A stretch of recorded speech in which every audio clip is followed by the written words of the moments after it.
इश्क कोई ऐलान नहीं चाहता, कभी कभी वो खामोशी में पलता है, नाम के बिना, पहचान के बिना। जहाँ दो दिल एक होते हैं लेकिन दुनिया से अजनबी रहते हैं। पहला दृश्य, शादी के बाद का कमरा।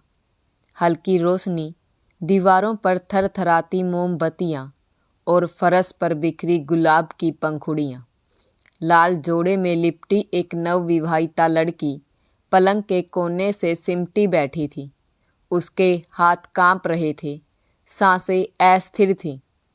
फेरे लेते समय उसने अपने पति की आंखों में जो कठोरता देखी थी, वही बार बार उसकी यादों में घूम रही थी। न कोई अपनापन, न कोई नरमी। अचानक दरवाजे के बाहर भारी कदमों की आहट, उसका दिल जोर से धड़क उठा। उसने अनजाने में अपने दुपट्टे को कस कर पकड़ लिया। दरवाज़ा खुला। एक रोबीला लंबा व्यक्तित्व कमरे में दाखिल हुआ। चेहरे पर ठहराव था, आंखों में गुस्सा।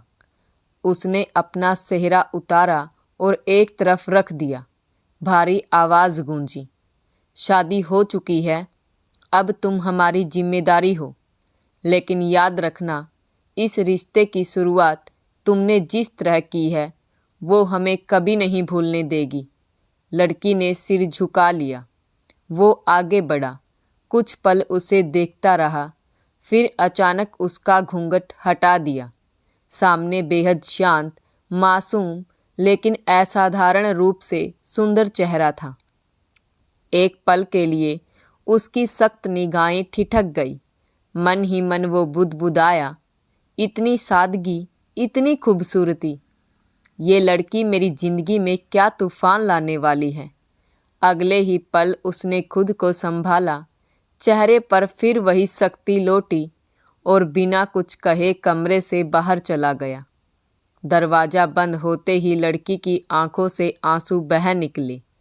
किस अपराध की सज़ा है ये रिश्ता। जिस इंसान को जानती तक नहीं, उसी के नाम मेरी जिंदगी बांध दी गई। उसकी आवाज़ कांप उठी।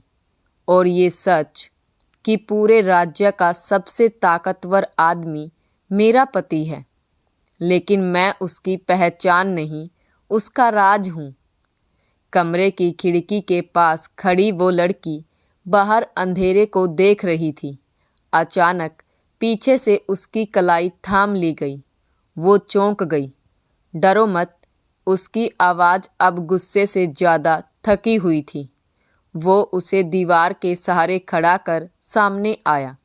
उसकी आंखों में जुनून था, लेकिन साथ ही कोई गहरी उलझन भी। दुनिया के लिए चाहे कुछ भी रहो, लेकिन हमारे लिए तुम सिर्फ हमारी हो। लड़की की आंखों से आंसू फिसल पड़े।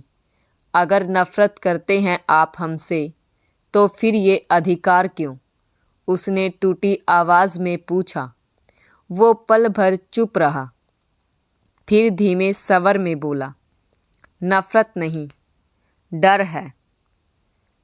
डर इस बात का कि अगर दिल हार गए तो सब कुछ हार बैठेंगे। वो खुद को उससे अलग कर कमरे से बाहर भाग गई और कमरे में रह गया। एक ताकतवर आदमी जो पहली बार अपने ही दिल से डर रहा था। आगे की कहानी की झलक ये कहानी है एक ताकतवर मुख्यमंत्री की और एक साधारण लेकिन असाधारण दिल वाली लड़की की। एक मजबूरी में हुई शादी, एक छिपा हुआ रिश्ता और एक ऐसा राज जो सामने आया तो सत्ता, परिवार और समाज सब हिल जाएंगे। जब एक सत्ता पर बैठा इंसान दिल से मोहब्बत करने लगे तो इश्क सिर्फ कहानी नहीं रहता, इतिहास बन जाता है। तो दोस्तों, ये था हमारी कहानी का आज का पार्ट। अगले पार्ट के लिए कल तक का वेट कीजिए। कहानी अच्छी लगी हो तो वीडियो को लाइक कर दीजिए और हाँ, हमारे चैनल को ज़रूर सब्सक्राइब करें। धन्यवाद।